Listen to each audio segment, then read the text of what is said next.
Boa noite. Bom, é desnecessário falar que eu gosto muito de vir a essa casa, porque todas as vezes que a gente vem aqui se sente muito bem, né? Dia 21 agora, essa casa vai completar 40 anos de vida. Aí eu estava pensando, se vocês imaginarem 40 anos, quantas pessoas passaram aqui? Quantas pessoas precisaram de apoio, estavam deprimidas, aflitas, inseguras, ou até doentes mesmo fisicamente? Quantas pessoas que foram ajudadas não só pelos participantes da casa, como também pela espiritualidade? Eu acho que é inumerável, né? Se nós pensarmos o que? 30 mil, 20 mil, nós não estamos falando muito alto. Agora imagine se todas essas pessoas que vieram e foram bem atendidos e eles tiveram um bom exemplo para passar para mais uma pessoa. Que gigantesca a obra dessa casa. E eu tenho procurado realçar isso aí porque é de fundamental importância nós entendemos que tudo isso que se faz não só nessa casa, mas em outras casas, existe uma motivação de amor por trás. Um amor e um reconhecimento porque Deus tem nos colocados à disposição para realizar esse trabalho. Então o que move-nos é acreditar que esse trabalho que se realiza dentro dessa casa, como de outras também, ele é fundamental para a melhoria de todos nós, não só de quem pratica, mas também de quem recebe. E isso é exatamente o assunto que nós vamos falar hoje, que é sobre fé. Acreditar que o que está fazendo, ou onde nós estamos, é o momento certo, é o local certo. Então eu quis fazer essa homenagem para casa, porque além de ser merecedora, também nos reanima e dizer, já foi feito um longo caminho, mas ainda estamos engatinhando, ainda tem muita coisa para fazer. Tudo bem? O evangelho de hoje, ele nos começa contando uma historinha. Jesus tinha os seus apóstolos, né? E ele chegou para os apóstolos e disse assim: vocês podem fazer as coisas que eu faço, e muito mais. Idem, saiam às ruas, falem do amor de Deus, curem as pessoas, expulsem os demônios. Tenham fé que eu estarei com vocês até o final dos tempos. Aí os apóstolos saem, mas em função ainda da fraqueza dessa fé, não é? Porque eles eram seres humanos como todos nós, não conseguiram realizar algumas coisas. E aí Jesus recebe a visita de um pai que fala: eu pedi para os seus apóstolos para que eles ajudassem o meu filho que é lunático, e eles não conseguiram. Aí Jesus faz o quê? Ele chega naquela criança, né? E com aquele poder maravilhoso que ele tinha, ele não precisava impor a mão, ele não precisava nem falar, só de pensar ele já realizava. E aí ele consegue ajudar aquela criança, e quando ele acaba, os apóstolos vieram falar para ele: mas mestre, nós tentamos de tudo, por que nós não conseguimos ajudar essa criança? A resposta de Jesus: porque a sua fé ainda é muito pequena. Opa, peraí, então dependendo do tamanho da nossa fé, nós conseguimos ou não realizar as coisas. E a nossa fé é em relação ao quê? A Deus, o Supremo Criador de todas as coisas, causa primeira de todas as coisas. Então, quando a gente começou a participar, e Kardec, uma das coisas que ele sempre fez, foi realçar aquilo que a gente já conhecia, inclusive a doutrina espírita não existe sem Jesus Cristo. Uma das coisas que ele falava sobre a fé, que a fé tem que ser raciocinada, ou seja, nós precisamos entender a nossa fé.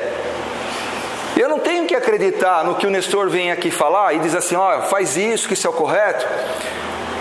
Se você tiver dúvida, pesquisa, busca os entendimentos, sabe? Então a nossa doutrina nos ensina que a fé verdadeira é aquela fé que nós temos um entendimento, que nós temos o conhecimento dela.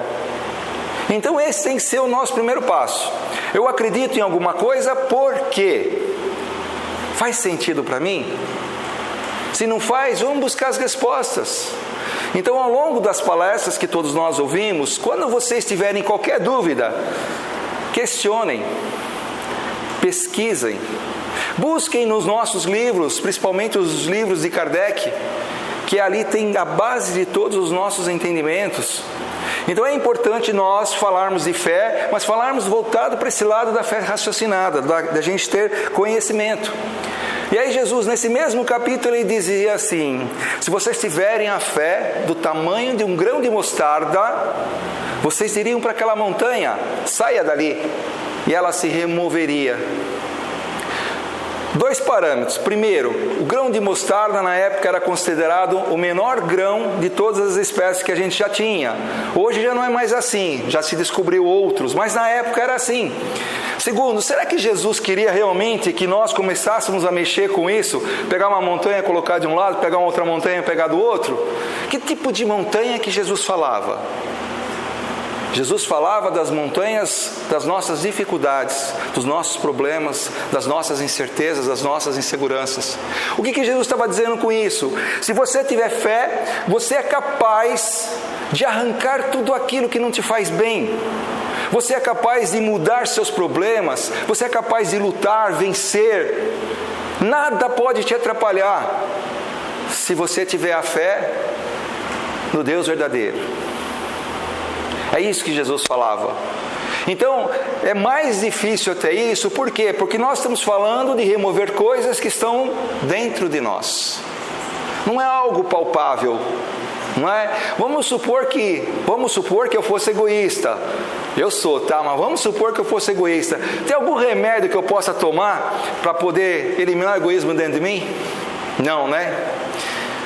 Se eu fosse vaidoso, preconceituoso, mentiroso, eu posso chegar no médico e falar: doutor, olha, eu estou com tais sintomas, será que você poderia fazer a gentileza de me dar um remédio bem forte, porque eu tenho bastante esses sintomas, que eu quero eliminar isso da minha vida? Não, porque é uma coisa interna nossa. Então, se é interno, quem pode trabalhar? Somos nós.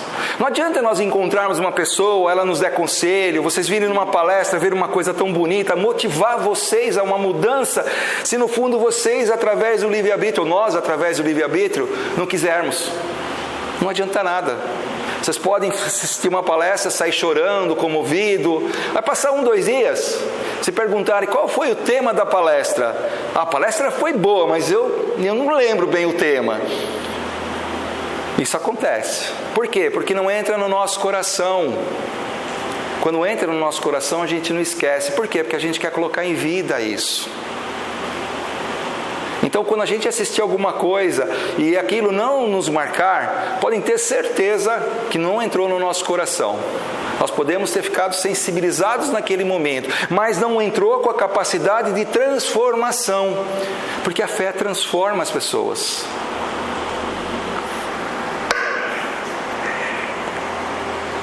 Uma vez, eu vi um amigo meu falar assim: quando eu chegar no mundo espiritual, quando eu estiver bem formadinho, né, eu estiver com aquela expansão espiritual maravilhosa, que é o chegar ao reino de Deus, eu vou ser feliz, eu vou estar em paz, eu vou estar em equilíbrio, eu vou estar em sintonia, eu vou me sentir tão bem, eu não vou ter insegurança nenhuma.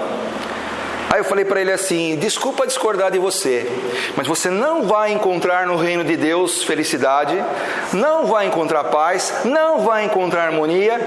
Aí ele ficou olhando para a minha cara, como vocês estão agora, e falando: pô, o Nestor está falando uma grande besteira. Pensa comigo, nós só vamos chegar ao reino de Deus, o prometido reino de Deus, se nós já estivermos nesse estágio, se nós já estivermos em paz, se nós já tivermos arrancado o orgulho de nós, se nós já tivermos arrancado a vaidade. É o grande prêmio, é o supremo prêmio que nós vamos receber. E nós só vamos conseguir ter esse direito se nós formos merecedores disso. Então não adianta a gente pensar que nós vamos passar por problemas, sofrimentos, e na hora H, como um passe de mágica, cada um de nós aqui vai passar por todas as tribulações, vai lá, não vai lembrar de nada e não vai ter mérito. Não é assim que funciona. Para nós chegarmos ao reino de Deus e ter todas aquelas maravilhas que a gente sabe que tem, nós temos que merecer. E como que a gente merece? Ao longo do caminho, através das reencarnações, através das provas, através das expiações, através do equilíbrio, da disciplina, como dizia Emmanuel para Chico, cada dia tentando ser um pouquinho melhor que o dia anterior. É através dessa luta interna nossa, primeiramente, de nos modificarmos, de nos ajudarmos as pessoas, nos ajudando também, que nós vamos conseguir encontrar a paz, que nós vamos conseguir encontrar o equilíbrio, a tranquilidade, a serenidade. Vamos eliminar o egoísmo, vamos eliminar os medos, as inseguranças. Nós não vamos chegar no reino de Deus com todos esses sintomas e nós vamos passar supostamente por uma portinha e dizer assim, agora deixei para trás. Não. Desculpa falar, mas quem acredita nisso está com um pensamento errado. Por quê? Porque nós só vamos chegar lá se nós somos merecedores, se nós já estivermos naquele estágio. É como às vezes a gente faz uma longa viagem e a gente fala assim, olha, eu vou para uma praia maravilhosa. Essa praia vai ter muito sol, a areia lá é branquinha, eu vou comer comida deliciosas e tal. Só que ao longo do caminho, eu vou maldizendo o caminho.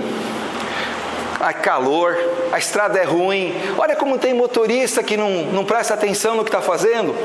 Eu vou ficando nervoso, deprimido, a comida da estrada é ruim. Eu vou aproveitar isso? Não.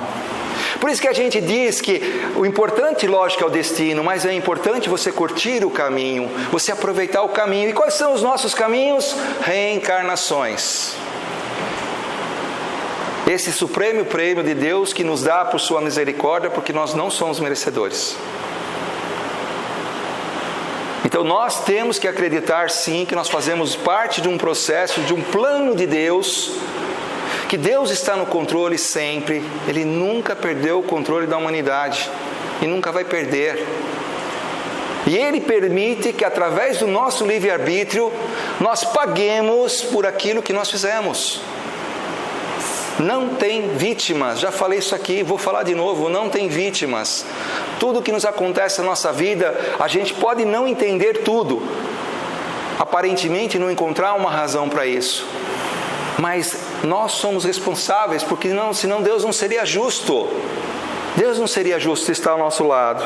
Então, ou nós temos a sintonia de vida devida para chegar ao reino de Deus, ou nós não chegaremos.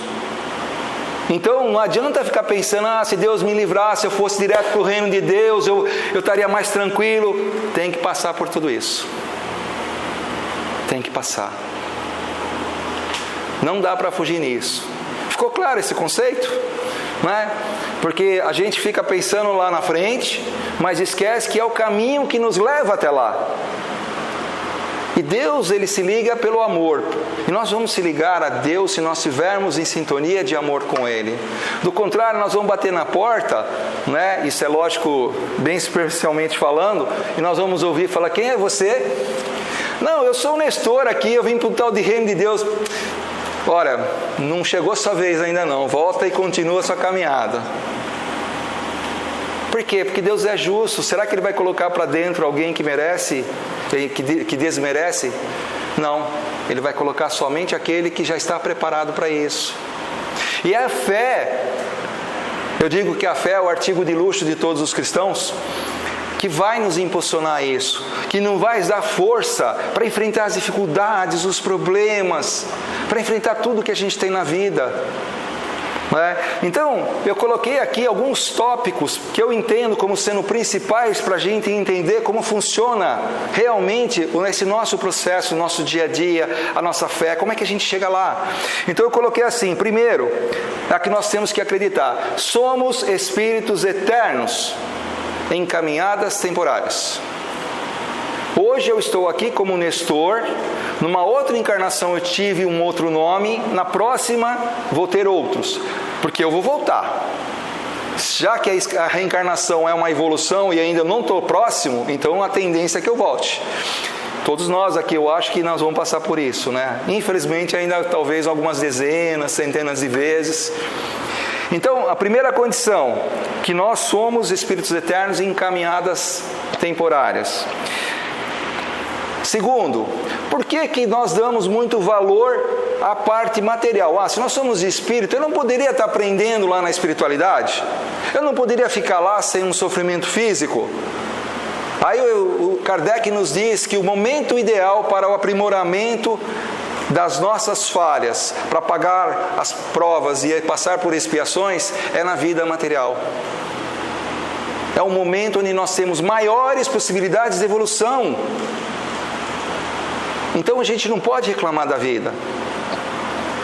Os sábios espirituais que a gente conheceu, que muitos de nós já puderam estudar, eles sempre agradeciam pelos problemas, agradeciam pelas dificuldades, entendendo isso como forma purificadora. Terceiro, o processo de encarnação é um dom de Deus, um prêmio para quem ainda não merece esse grande prêmio. Quando chegarmos à plenitude espiritual, não teremos mais necessidade de reencarnar. Jesus precisava reencarnar? Não. Bezerra de Menezes vai precisar reencarnar? Não. Provavelmente, pelo que você sabe, Chico Xavier não vai precisar reencarnar de novo. Por quê? Porque são espíritos que chegaram ao auge, sendo merecedores do grande prêmio. Nós ainda não, vamos ter que reencarnar. Então, se nós temos isso como um fato na nossa vida, nas nossas vidas, por que não tentar aproveitar o caminho da melhor maneira possível? Não é? Quarto, Deus está sempre no nosso comando, no comando da nossa vida, no comando da vida das pessoas que a gente ama. Nada acontece por acaso. Tudo faz parte do plano perfeito de Deus. Tá? Então, para que a gente entenda isso, uma condição é básica: humildade.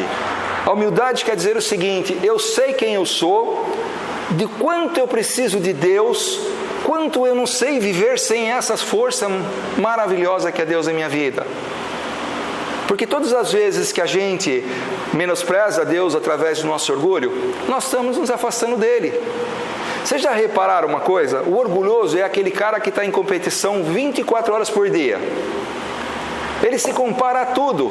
Ele põe uma roupa, ele olha para aquela roupa e fala assim: essa roupa está bonitinha, né? Ele está preocupado com alguém. Isso é o quê? Orgulho.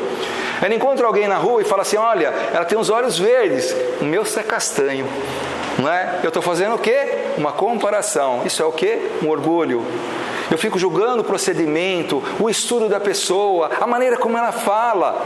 O que é isso? Eu estou me comparando a ela. Olha, eu sou melhor que ela. Ou eu sou pior. Então, o orgulhoso, ele está sempre aflito. O humilde não. O humilde está tranquilo, está sempre em paz. Por quê? Porque ele se entrega na mão de Deus. Ele acredita que tudo que está acontecendo faz parte do caminho dele. Ele não tem grandes aflições. Vocês pegam todos os exemplos: Madre Teresa de Calcutá, Francisco de Assis, Bezerra de Menezes, Francisco Xavier, eram pessoas extremamente humildes, sem vaidade, estavam sempre em paz, sempre sereno.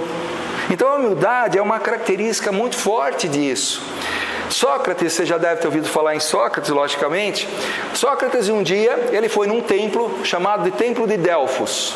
E lá ele encontrou uma pitonisa. O que era uma pitonisa? Era uma sacerdote daquele templo. Então era uma pessoa que era muito considerada. O que ela falava em relação às pessoas acreditavam nela, porque elas diziam que ela tinha uma grande mediunidade.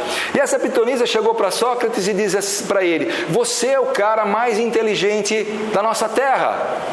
E Sócrates não concordou com ela. Mas como é que Sócrates, apesar de ser uma pessoa muito conhecida já naquela época, poderia discordar do que a pitonisa estava falando para ele? E aí ele passa um certo tempo buscando pessoas para ver se ele encontrava alguém mais inteligente do que ele. E passou-se alguns anos, ele foi preso. E na ocasião lá, ele foi preso, e quem fez a defesa para ele? Ele mesmo, porque não tinha advogado naquela época. Alguns vão dizer: que bom que não tinha advogado, né? Outros vão dizer: que pena que não tinha advogado. Mas Sócrates foi fazer sua defesa e ele contou que ele encontrou a pitonisa, que a pitonisa falou que ele era o homem mais inteligente do mundo, e ele vai dizer também que ele saiu à procura de pessoas que poderiam ser mais inteligentes que ele. Aí ele encontrou um artesão, e viu que aquele artesão era uma pessoa fabulosa no trato com as coisas com a mão. Tinha uma habilidade fantástica que ele jamais teria. E aí o que ele vê? Conversando com esse artesão, começou a perceber que ele era uma pessoa orgulhosa, que ele era uma pessoa que achava que era boa em outras coisas. Aí ele foi atrás de um político, que falava com uma beleza, com uma expressão, conhecia leis profundamente lá daquela época. Só que ele também se julgava muito bom em outras coisas que na realidade ele não era. E assim ele foi encontrando algumas pessoas que tinham uma característica profissional ou pessoal excelente, só que achavam que eram mais em outras atividades. Aí Sócrates, na sua defesa, o que ele fala assim: pessoal, entenda uma coisa, Pitonisa disse que eu era a pessoa mais inteligente, e eu realmente sou a pessoa mais inteligente. Sabe por quê? Porque a única coisa que eu sei é que eu nada sei, que eu tenho que aprender. Então o humilde é esse, é aquele que sabe que nada sabe, é aquele que tem que aprender. Aquele que está disposto a colocar a sua vida nas mãos de Deus. Será que nós estamos dispostos a colocar a nossa vida na mão de Deus plenamente? Francisco de Assis tem uma história que eu acho fabuloso. Ele já era o conhecido pequenino de Assis, já tinha havido a conversão com ele já estava na reconstrução da igreja. Um dia ele saiu de uma viagem com uma pessoa, um auxiliar dele, e eles pegaram uma nevasca muito forte. Na época, quando vinha esse frio, você podia estar com 2, 3 agasalhos que você não resistia. E eles passaram por um mosteiro, aí eles bateram na porta para poder entrar, porque estava começando a noite. Aí bateram na porta, chegaram lá e falaram assim, o rapaz do outro lado: quem é? Ele falou: Francisco de Assis. Ele não acreditou, ele falou: não é Francisco de Assis não. Bateu a porta e foi embora, não deixaram ele entrar. Aí aquele rapaz que estava do lado dele começou a entrar em desespero, e Francisco ria, e ele começou a cantar. Aquele rapaz falou: mas espera aí, Francisco, nós batemos aqui, está tendo um frio danado, vai começar a escurecer, e você está rindo, o cara não deixou a gente entrar. A resposta do santo: você não está percebendo o momento maravilhoso que nós estamos vivendo? Nós estamos 100% nas mãos de Deus, e Ele vai cuidar da gente. 100% nas mãos de Deus. Será que nós conseguimos nos doar 100% nas mãos de Deus? Tem uma história de um rapaz que estava passeando, fazendo uma caminhada, começou a escurecer, ele começou a ficar com medo, porque era uma estrada muito em curva e que tinha alguns precipícios lá embaixo, uma depressão muito grande. Ele estava fazendo a volta, começou a escurecer e ele escorregou e começou a cair. E aí deu desespero nele. Aí ele começou a cavocar, pegar com a mão, ele conseguiu pegar um pedacinho de uma árvore, um galho de uma árvore. E ele ficou quieto ali, parado. E ele falou: se eu soltar eu morro, se eu soltar eu morro. E ele pedia: meu Deus, me ajuda, meu Deus, eu não quero morrer, por favor, me colabora comigo. E aí passou 1 hora, 2 horas, quando chegou 5:30 da manhã, começou a clarear. Aí ele teve coragem, abriu os olhos, olhou para baixo, ele estava a 30 centímetros do chão. Muitas vezes nós estamos a 30 centímetros da proteção de Deus. E nós pedimos a Ele apoio e a gente não vê que Ele já está dando apoio. Isso é fé. A fé que remove montanhas, que remove nossos problemas, nossas inseguranças. Então, eu vim aqui hoje para falar de fé, desse mecanismo maravilhoso que nós temos e que nos liga a Deus. Não dá para a gente se comparar com Deus, em momento algum, em situação alguma dá para a gente comparar, sabe? E às vezes a gente pensa que Deus está tão distante de nós, mas no fundo Ele está tão perto. Ele está tão perto que a distância que Deus está de nós é através de uma oração sincera, nós eliminamos. Quando a gente fecha os olhos e fala: meu Deus, eu não sei o que fazer, eu me entrego às suas mãos, sabe? Me ajuda, me dá um esclarecimento, me orienta. Quando a gente faz isso de forma sincera, a gente encontra consolação. Se alguém aqui está doente, eu chego para você e falo assim: você está, desculpa usar você, mas você está com câncer, se eu te der 2 milhões, você vai ficar feliz? Ela vai pagar talvez as dívidas dela, as dívidas do marido, outras, mas ela não vai ficar feliz. Por quê? Porque o dinheiro não consola. Agora, se a gente fizer uma roda aqui e falar: vamos rezar para você, vamos dar as mãos, vamos pedir a força para Deus, vamos pedir a força para que Ele venha, entre no seu coração, na sua família. Talvez ela não se cure, mas ela se consola. É isso que faz a fé na nossa vida. A fé nos dá tranquilidade. A fé nos dá serenidade. A fé nos ajuda dia a dia. Tudo bom? Só para completar, tá? E voltando à primeira coisa que eu falei aqui. Vocês lembram qual foi a primeira coisa que eu falei? Dos 40 anos da casa, né? Eu falei Um dia, alguém nessa casa, ou um grupo de pessoas, resolveram, orientados provavelmente pela espiritualidade, que tinham como missão fazer um trabalho dentro da doutrina, aqui nesse lugar ou no espaço próximo. Acreditaram que estavam sendo induzidos a fazer um projeto também de origem social e doutrinária, que poderia sim ajudar dezenas, centenas, milhares de pessoas. É um trabalho bonito. Mas que ele só foi possível porque outras pessoas ao longo do caminho também acreditaram que aquilo era válido, que aquilo era real. E vocês são a maior prova disso. Se vocês estão aqui hoje, é porque vocês acreditam na espiritualidade, acreditam nesse processo, acreditam na doutrina, acreditam na casa. Mas a nossa fé, como diz Jesus, ela é só válida se ela não for uma fé morta. A nossa fé tem que ser duplicadora, tem que ser uma fé com obras. Se eu venho aqui e escuto sobre consolação através da fé, e eu saio agora, e eu encontro uma pessoa que está precisando de um amparo, está precisando de um apoio, está precisando de um consolo, de um ouvido, um sorriso qualquer, e eu não jogar isso, quer dizer, eu não passar isso, a minha fé é morta. Aí vamos ser que nem a figueira estéril, que Jesus fala, seca, ela não está dando frutos. Então nós temos sim uma grande responsabilidade. A responsabilidade, lógico, é individual. Não adianta jogar para o marido, para a mulher, para a sogra, para o sogro, não. Ela é individual. Porque para quem muito foi dado, muito será cobrado.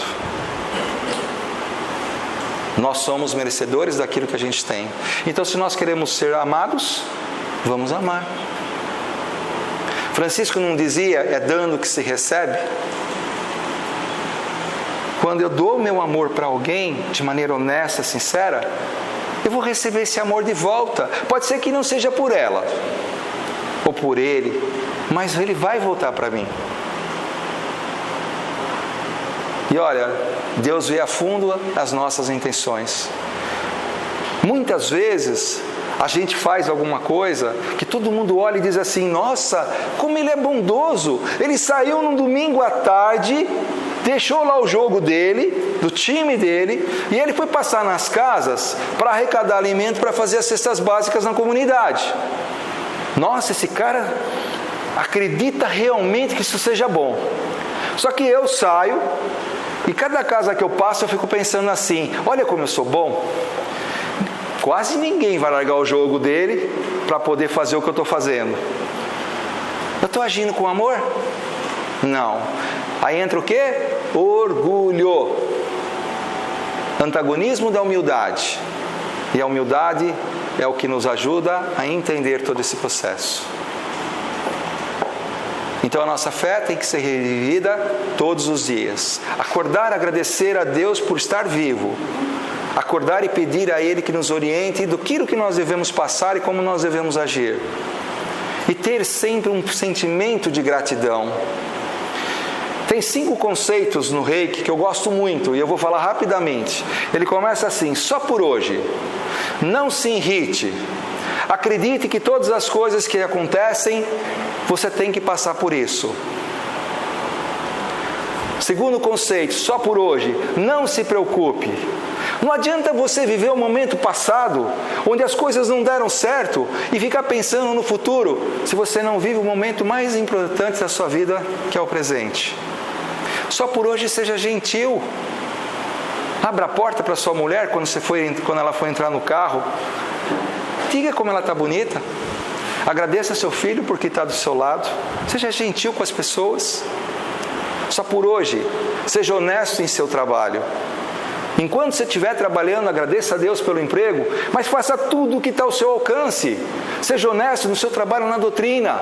Seja honesto com a sua família, com seus amigos. Seja honesto com você mesmo. E só por hoje seja grato. A gratidão, ela transforma o ambiente. Às vezes a pessoa fez uma coisa tão simples para você, às vezes é um funcionário. Você não tem obrigação de agradecer a ele. Agradece. Obrigado. Obrigado por você estar do meu lado. Obrigado, meu Deus, porque você é o centro da minha vida. Obrigado, Jesus, pelo seu exemplo. Obrigado, minha amiga, porque você está tendo um monte de paciência e está me escutando aqui. Obrigado. E tenha certeza, se a gente conseguir convencer, viver a vida só para o hoje, nós vamos ser pessoas felizes. Porque nós vamos ter fé que nós estamos entregando tudo nas mãos de Deus e que Ele é o controlador de todas as nossas coisas, de todas as nossas vidas. Tudo bem? Então tenhamos fé que essa semana vai ser tudo bom, tudo de bom, né? Como diz o meu filho, vai ser tudo de bom. Muita luz, obrigado pela paciência, tá? E que nós possamos ser duplicadores de amor, de carinho, de atenção. Aí nós vamos sentir como a vida muda, como é maravilhoso. Ok? Fiquem com Deus.